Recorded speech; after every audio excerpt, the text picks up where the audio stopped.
We're continuing a series on this channel where I rank every single front office in the NBA from worst to best, and at number 25, it's the Charlotte Hornets. This front office pisses me off so much. I don't understand why they make the moves they do, why they draft the way they do, why they prioritize second-round picks and late first-rounders so much over having actual players on the roster, why they've got this crazy long-term outlook. They've got all these project players when they're winning 20 games every year and not adding anything interesting to the roster.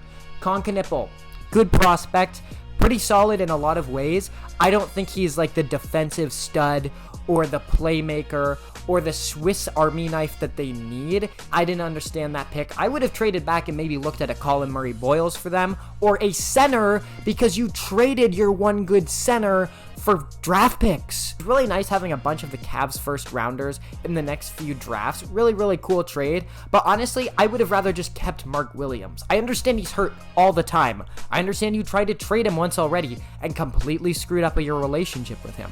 That was a trade, to be fair, which they could not turn down. That trade was like insane. Like, what the hell with the Lakers? The Lakers are coming up for that one pretty soon, don't worry.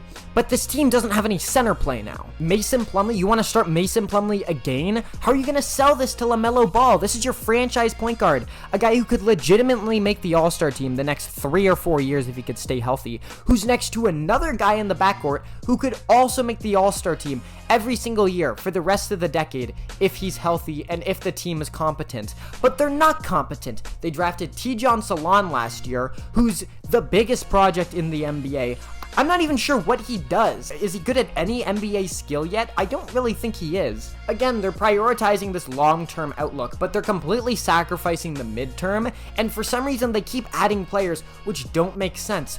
Why is Colin Sexton here? Why are Trey Mann and Nick Smith here? It's bad enough to have one of those guys, although I kind of like Trey Mann.